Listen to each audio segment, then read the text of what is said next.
I was given a joke this week. I got an extra minute, so I'll read it to you. I'd heard it before, but I thought you might enjoy this one. An atheist was seated next to a little girl on an airplane. He turned to her and said, "Do you want to talk? Flights go quicker if you strike up a conversation with your fellow passenger." The little girl, who had just started to read her book, replied to the total stranger, "What would you like to talk about?" "Oh, I don't know," said the atheist. "How about why there's no God, or no heaven, or hell, no life after death?" He smiled smugly. "Okay," she said. "Those could be interesting topics, but let me ask you a question first. A horse, a cow, and a deer all eat the same stuff, grass. Yet a deer excrements little pellets, a cow turns out flat patties, and a horse produces clumps. What do you suppose this is?" The atheist, visibly surprised by the little girl's intelligence, thinking about it, said, "I have no idea." To which the little girl replied, "Do you really feel qualified to discuss God, heaven, and hell, or life after death if you don't know squat?" With that, she went back to reading her book.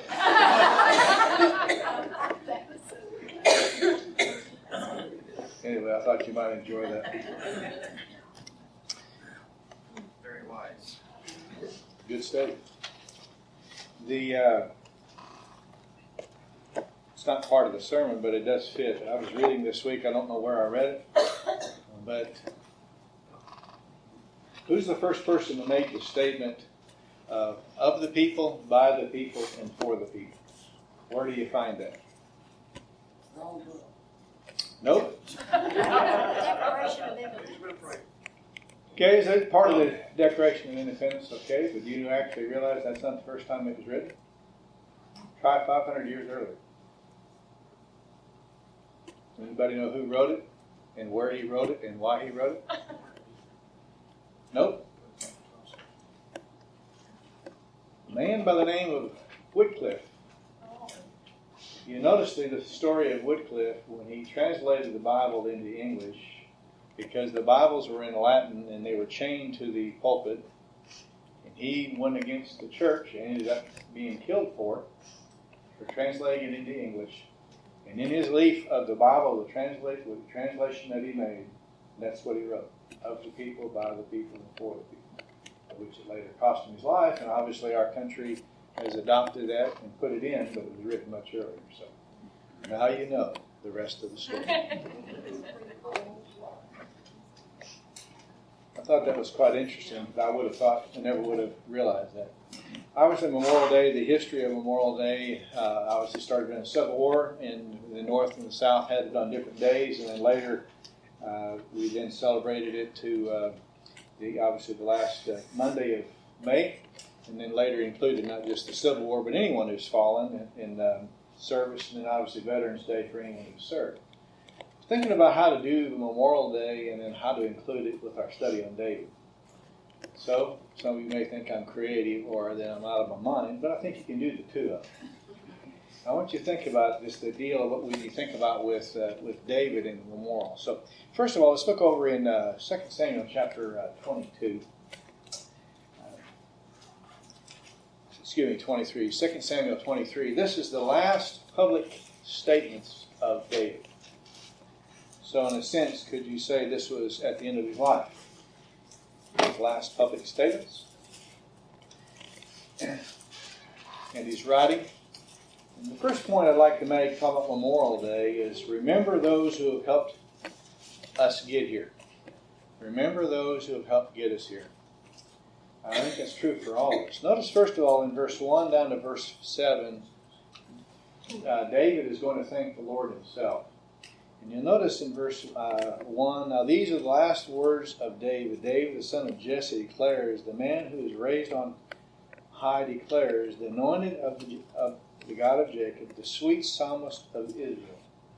Notice David attributes the fact that he was able to rise and become king to who made it possible. God did. How many of us are giving God the credit for what God has done? Notice the second thing. He talks about that he was the psalmist, and you think about it of Israel. He wrote right at just almost exactly half of the Psalms that we have in our Bible. So obviously, notice how he does it in verse 2. The Spirit of the Lord spoke by me, and his word was on my tongue. He attributes the fact that I became king to God. He attributes the fact that I was able to write Psalms to the Holy Spirit.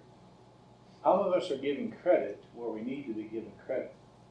It's interesting, he goes on a little bit more in this same passage. Notice when he gets to verse 5. Now think about this is your last time to speak publicly. Notice he says, truly is not my house so with God. He has made an everlasting covenant with me, ordered in all things and secure, in all my salvation, all my desires. Will he not indeed make it grow? Referring obviously to the Davidic covenant. But if he's about to leave, people think we're losing our greatest king. And he's saying, hey, God put me here. God did this. God made an everlasting covenant. In other words, God's going to be with who? He's going to be with you after I'm gone.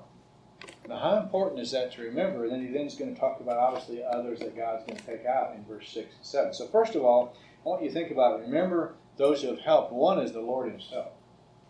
David actually writes two Psalms, in which in the Psalms themselves it says, for a memorial. In chapter 7 of Psalm 70, he says, a Psalm of David for a memorial. And the word there for memorial is to bring to remembrance. And in that particular psalm, David is crying out to God for help. And obviously God helps. So David is wanting us, every time we look for himself, and then also for all of us, every time David needs help, he wants to remember, well, what? God helped me in Psalm 70. He'll help me again. Everyone comes after me. Hey, when I cried to God for help, God did what? He helped. So notice the first thing, remember those who helped. David wants everyone to realize that, yes, he might have been the greatest king in Israel's history, but it was God who made it possible. We need to give credit where credit is due. Give it to God. Notice the second thing he wants to do, which, by the way, the thought, do I remember to give God his rightful place in my achievements? What about in my provisions? How many times you look at what I've done? Remember in Luke 12? I look at all these barns I've built. I'm going to build new ones. And what did God say today? Your life will be expected of you. What about protection?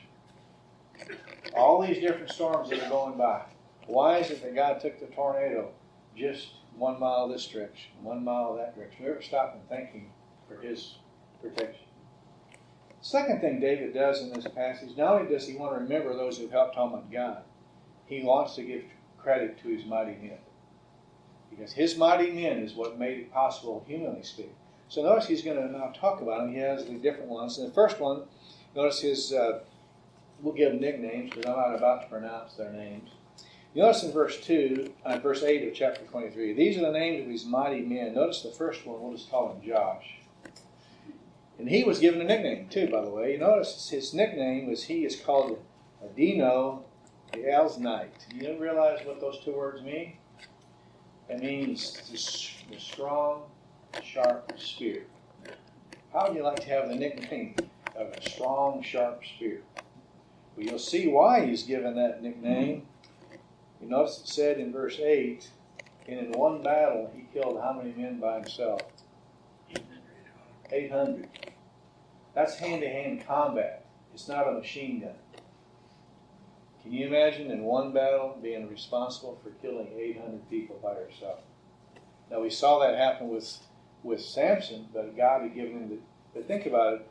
When we see this, they had to be incredibly brave, but you also have to be relying on God in the middle of a battle like this to be able to do something.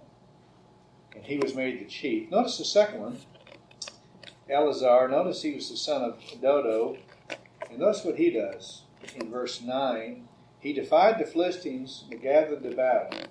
And notice then in verse 9, everybody, when they see the Philistines, what do? They retreat. So you're standing there where? By yourself. By yourself. Notice, he rose and struck the Philistines until his hand was weary and clung to the sword. He held and fought so long he couldn't even release his hand from his weapon. And yet the Lord brought about a great victory that day. And then notice what do the people do? They all come running back after he's killed them all, and then they strip the bodies because they want all the possessions. So he stands alone and he fights until he can't even let go of his sword and his spear. And then the people, oh, they're all dead. Let's all come back. And then they claim what should be rightfully his possessions, actually. But notice, David is again saying, "What? Hey, these are the men that I had that helped me rise to power." Notice the next one's in Shammai. It's interesting. The Philistines were gathered like a troop. There's a plot of ground full of lentils.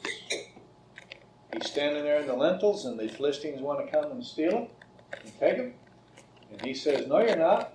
And he stands in the middle of it, and he defends it, and God gives a great victory. Now notice it's interesting too. They stood their ground, but notice who does David give the credit to? They did their part, and he had men of faith and willing to fight and loyal and so on. But God's the one that helped them do it. And then notice these are the three then, and then notice what happened with the three in verse 13. The 3 of the 30 chief men were down and came to David at harvest time in the cave, and there's a troop of Philistines that were encamped, and they were then at Bethlehem. Now notice then that's 12 miles away. And then David says, "I'd like to have a drink of water at Bethlehem." That's 12 miles away, and the Philistines are there. So these 3 men hear that their general would like a drink of water. 12 miles away. So they fight through the enemy, go into the enemy deal, get deal of water, and fight their way back and say, "Hey, here's your glass of water." I mean, that's amazing. What would we say? "Well, that's fine, Dave. You can like it all you want. I'd like it too, but there's no way we're going to go all the way through there with." And notice only 3 of them went. Like, obviously, that's an incredible force, but with the obviously the weaponry they had, do you think anybody's shooting arrows at them? I mean, Philistines had all the modern equipment of their day. So David is wanting to recognize, hey, it's because of these 3 mighty men. And he then makes them in charge of different things with these different mighty men, over all of them and so on. These are 3 mighty men. Now then David then has 2 more. So he has the 3 main ones, and then he has 2 that didn't quite reach to them. And notice those men that he lists. You have the first one in 18.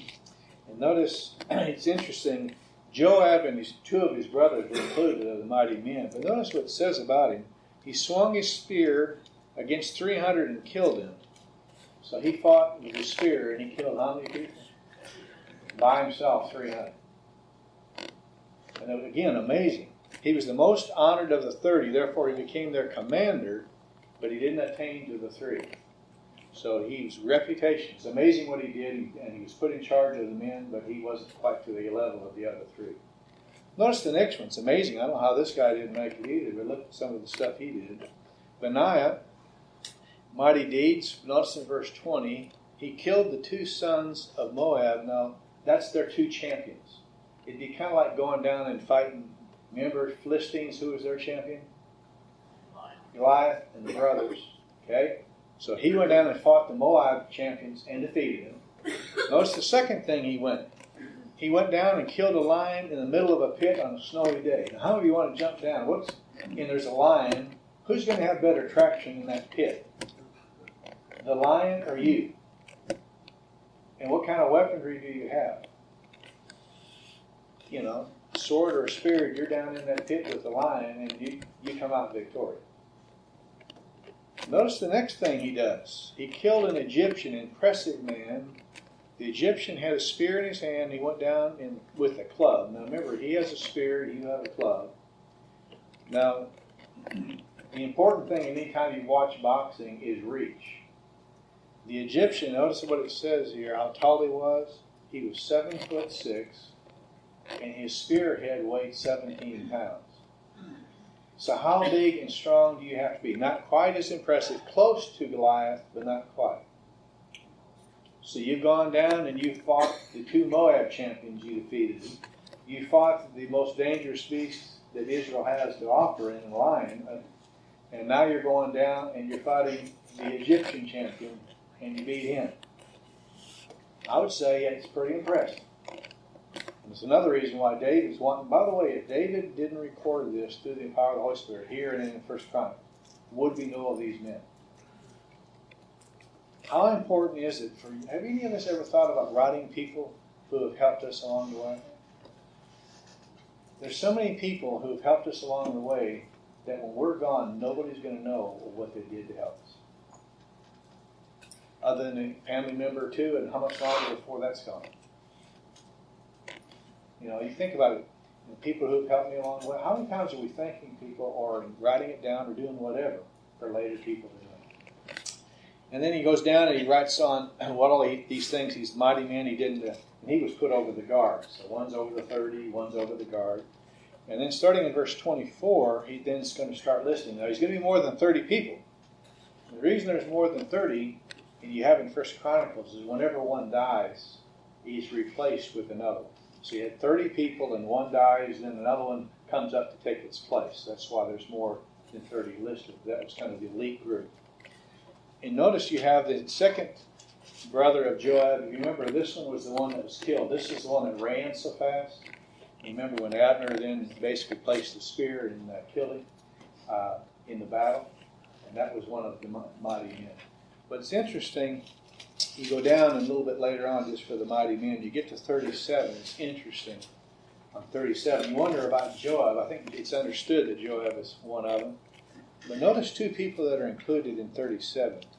You have Zelik and Nahari, and who are they? Armor bearers for who? For Joab. And what's Joab's job? He's the captain of the military, is he not, of David's army? How many times do you ever stop and think that of your mighty men that we want to include is armor bearers? And how many armor bearers do you have at a time? Okay, normally one. They must have done some very heroic things in order to be included as an armor bearer in the mighty men of David. They helped protect Joab and what he did. I think it's interesting that they're included in this list. How many times we have people who may not be as big and important? By the way, does anybody know Saul's armor bearer? And what did Saul ask his armor bearer to do? Remember, kill me? And he said no. So he falls on his own sword. Armor bearers and also what's so important. You know, obviously Goliath had an armor bearer that carried it. So they're very, very important, and obviously was very, very brave in order to be included. So think about it. When you think about this, do I give people their proper recognition of what they've done to help me along the way? Not only what do I give God the credit, but how many of us are giving people the credit who have helped us along the way? Thinking about it. Anybody want to give somebody credit for somebody that they've done? You know, I'm thinking of, Ruthie, who we named Mrs. Ketchum, what all she did to help us along the way. We couldn't live where we do today. I mean, most of the things we have is because of her, different things. And just, obviously very, very wealthy woman. I mean, just give me half of 1%, but that allowed me to get that. And she found out we didn't have a microwave. You don't have a microwave, so she bought a microwave. You're sleeping on the floor? Well, we have a bed on the floor. And then the next thing you know, we have, here, you need to go buy a bed. And then, things like that. Just people who've helped us. How many of us are giving them credit? So how many of you have people you'd like to give credit to? Helped you along the way? Obviously, Jerry Lynn did talk about just the, in her growing up and just important the stepfather was. What about others? Anybody? Here's your opportunity.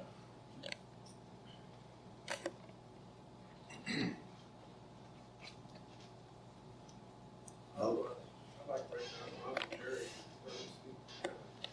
Then into the telephone business, got me started that That's what we. Yeah, it is. Exactly. People who got, it can be a lot of different things. If we didn't give those people credit, where would we be today? Where did we do that? To us. Anybody?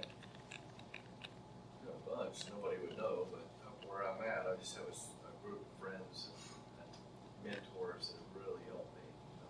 So, not to mention in this church, spiritual mentors, and you appreciate you. Oh. I think it's important to recognize in song. where we are today is because of what God has done and who God has used.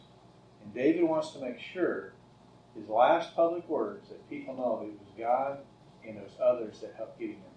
We need to do the same thing. Recognize it. So think about it. Another one we have is another memorial. Remember I said he wrote one memorial about praying and thanking God. Another memorial, it's kind of an interesting one, is in Psalms 38. So why don't we look at it? In Psalms 38, remember, he wants to remember, and it's when he does some things wrong. How many of you want to make a memorial and write it where everybody can read about what you did wrong? David writes a memorial about what he did wrong because he wants to make it a memorial to where, hey, I won't do it again. And two, learn from my mistakes so you don't do it. And I think it's important. So notice the one, remember what God's done for me. Remember what others done for me. Hey, remember what I did wrong so you'll learn from it and I'll learn from it. You'll notice you find that at the top. The first one is, that you have on this, talk about the Psalms 38, is the sufferings from personal sin. And he basically in verse 1, he asks God, his request is, don't punish me out of your burning anger.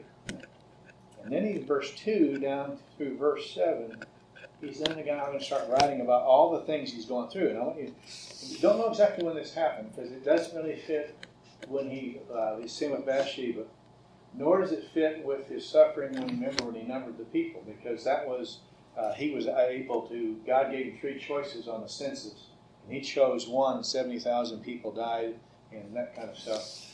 That isn't what it really fits here. Look at some of them, verse 2 down to verse 7. Thine arrows have sunk deep into me, and thy hand is pressed down on me. There is no soundness in my flesh because of thy indignation. There is no health in my bones because of my sin. My iniquity has gone over my head. It's a heavy burden, they weigh too much for me. My wounds grow foul and fester because of my folly. I'm bent over and greatly bowed down. I go mourning all day long. My loins are filled with burning. There is no soundness in my flesh. I am nulled and badly crushed. I groan because of the agitation of my soul. Would you say it's kind of bad? And notice this is going on for a period of time. And notice it's more than just one thing. So maybe he had boils, he can't even stand up, he's crying out in pain, he's bent over, obviously hurting. And notice he's saying this is all happening because of what? Sin in my life. I want us to keep in mind, remember we talked about 1 Corinthians 11, we talked about taking the Lord's Supper unworthily and sin in our life. If you remember when Jesus is talking to the man on the pool, been sick for 38 years, and he heals him, remember, and he says, go and sin no more or less, what? Something worse befall you. So it's because of sin. Now when you get into John 9, remember they asked Jesus, was it his sin or his parents? And the answer was, neither. You have it in Job 1 and 2. It could be that God with Satan and that there being a test and so on. So it's hard to say. But also interesting was, if you remember when Saul had already died and the children of Israel were having the plague, you remember, and they then prayed and God said it's because of the sin of Saul. Now that's amazing to me that God is punishing Israel after the person who caused it was already dead. So does that mean that you and I can cause suffering for somebody else of something that we have done?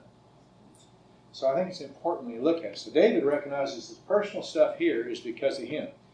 What he had done and God's punishing him. And so I think it's in the... notice the second thing that you have, not only the sufferings of sin, but notice the loneliness of sin. He then goes on, he's talking about in verse 9, Lord, all my desires are before thee, and my sighing is not hidden from me. He knows that he's calling out to God, and God sees him and knows what's going on. But the part I want you to look at is notice in verse 11, the loneliness. My loved ones, my friends, stand aloof from my plague. My kinsmen stand afar off. Where is all his family and friends? They see God's punishment, and they're basically what? I don't want to get close to him because I don't want to get included. That's also what you have in 1 Corinthians, talking about when someone is in sin, while we have fellowship can be pulled because of loneliness.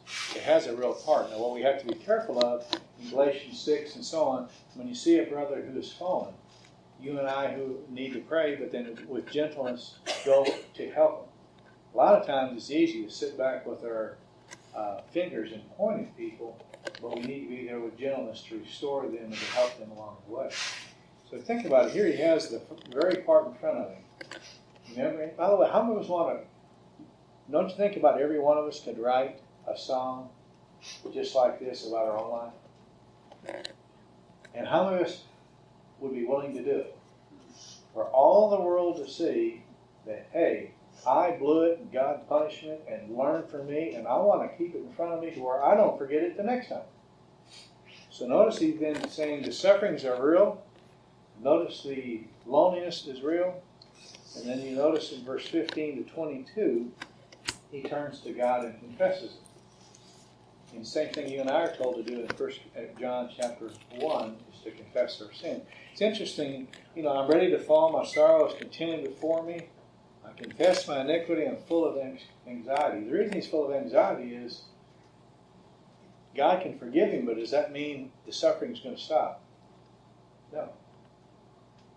So he's anxious, he's calling out for God for forgiveness, but he does, the reason this is happening is because of my sin. Doesn't mean God's not going to, there won't be consequence. Which he does with Nathan, you remember, and he basically suffered the rest of his life fourfold. So notice his enemies are sitting around too. You find it in verse 12 and verse 19. They're sitting there and waiting to say, all right, he's on his way down. We want to pounce on him. You ever have people who are just loving it whenever you're having trouble? And notice then in verse 21, he's asking God to not forsake him. And obviously, God forgave him and restored fellowship, or he could not have written this song. So basically, what's he doing? He's basically saying, I'm writing you a moral. Learn from me. When I cried in Psalm 70, God listened to me. Hey, I want you to realize too, I want to write you a moral. I want you to realize, hey, I blew it. And I suffered greatly for it. And I was really lonely. But I cried out to God, and what did he do? He restored fellowship. So I think that's true for all of us as well. Where are we at?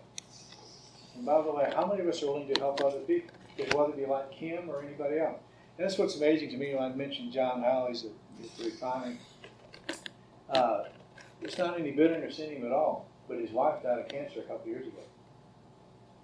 But yet he's going off on his vacations and everything else and serving people. And if you ever been to those places, that is really disgusting stuff when you go through floods and all the rest of this and cleaning people's houses out. And you're doing it, and he is paying to do it. He is paying, all his food or anything else. He pays for all of it, to get up there, to come home, all that kind of stuff he does. But again, is he leaving a lasting impression in people's life? Hey, I love you, I want to help you, I want to witness to you. No, he does, but they see it in his actions. So think about it here on this Memorial Day. Let's think about some applications when we think about it. Remember those who have helped. Who made David king? Who made David help him in the writing of the Psalms that he wrote? Who made the covenant with David and later with Solomon that was going to be an everlasting covenant? So when David's gone, the rest of them will remember when God made it with us as well. So think about that. Who do I need to give credit to? The second one I thought about is mighty men. Do I give proper credit where credit is due? People who have helped me along the way. I think it's one of the things you find a lot in places of employment. How many times does the secretary or the person down in the trenches give credit for all the work that's being done? Sometimes that's the only time they'll ever have a 1 minute of praise is if you will speak up on their behalf and say, they're thanking you for something. I was able to do it because so-and-so did this. Now, when I think about it, when I'm sick, do I ever turn to the Lord first and say, hey, is it possible because of sin? Usually what we do, we get sick, and what do? We run to the doctor, and the doctor says, this is what you have, and here, take this, and we go on down the road. And then something else happens, and then something else happens. We get over that, something else. Rather, why don't we stop? And maybe that's what it is. But it may very well be God's dealing with us, but we need to open our eyes to look. You notice Fourth thing, am I willing to help a fallen brother or sister with the right spirit, with gentleness, for restoration purpose, not to point the finger and say, ha ha, I told you so. They need help to be restored. David was restored, and he's trying to tell us the same thing. Trying to tell us the same thing. Trying to tell us the same thing. Trying to tell us the same thing.